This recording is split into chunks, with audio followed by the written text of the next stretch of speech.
Good afternoon, guys. This is Dee. I am here to make another video as I said I was going to.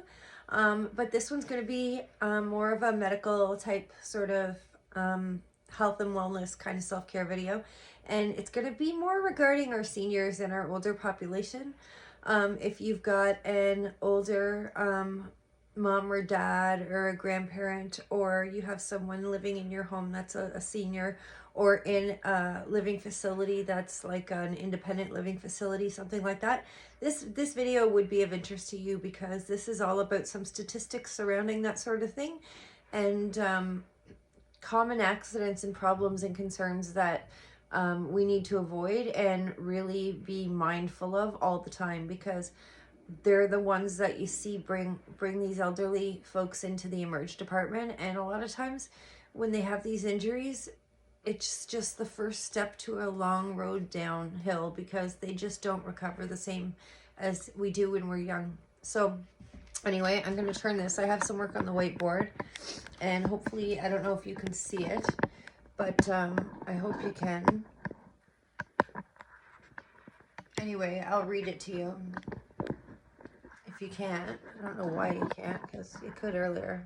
There we go. Okay, so 78% of all accident-related deaths that happen in the home, 72.6 of those are predictable or preventable. Sorry. So think of that, like 78% of all accident-related deaths at home, 72 are preventable.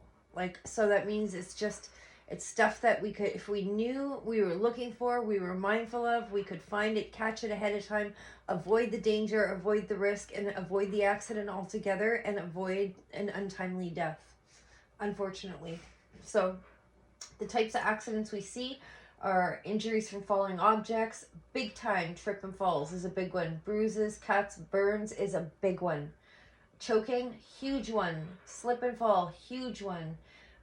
Poisoning, believe it or not, poisoning is a big one, because for some reason elderly women love mixing chemicals to clean. And they feel like that's okay, it just makes it stronger, and that's one of the reasons. The other is making errors with medication, taking too much or too little medication. Most of the time it's too much by accident. They lose count, lose control of their meds, and that happens. Or they get a poison, a toxin on their hands, or they transfer it somewhere, like subdermally, something like that. So poisonings are common as well, unfortunately. The three major age groups, this would surprise you. So 25 to 44 is 31% of the age of injuries that happen in the home. So between 45 and 64, it's 29%. So it's a little bit higher. It's not a little bit higher, but it is if you look at the whole age group. And 75 plus is 23%. So you look at those seniors, and they are dominating. So and those are all accidents that are preventable, that have caused death. So this is what we need to do about it. So you need to, the answer to reducing the risk of these significant injuries is safety assessments, first of all. Someone who knows, someone who's professional, a nurse, for instance, someone like myself, would go in and do a walk through your house top to bottom, or the independent living place.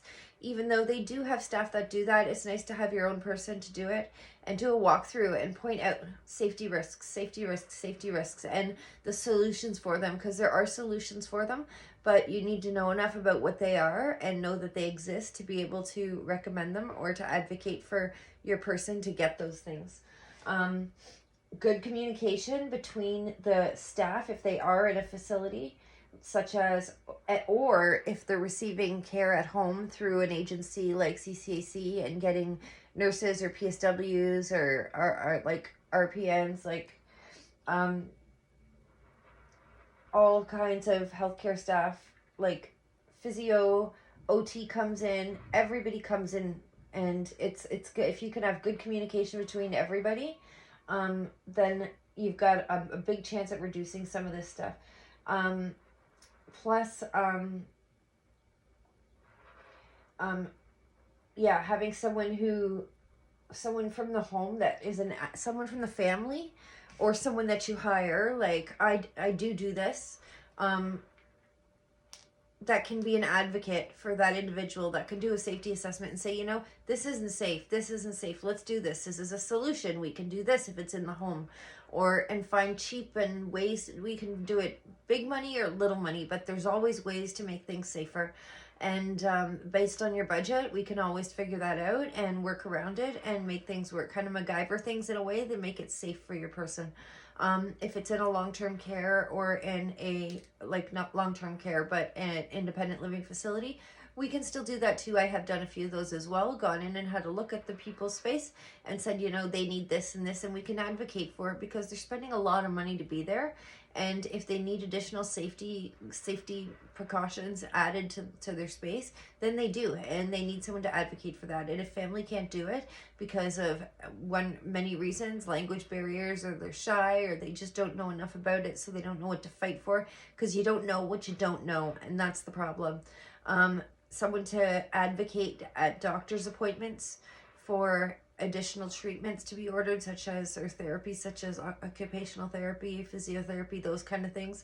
I do that also. I go to doctor's appointments with some seniors, with elderly people, and I'll go on behalf of the family, and I will advocate for the patient, and then I can carry communication and information back and forth between doctor and family, as long as those consents are dual consents and they're signed and the doctor is okay with it, the family's good with it, then we can do those things and make those arrangements, and that really does improve the wellness and health and wellness and well-being of the client. So that's what we're looking at. So that's all.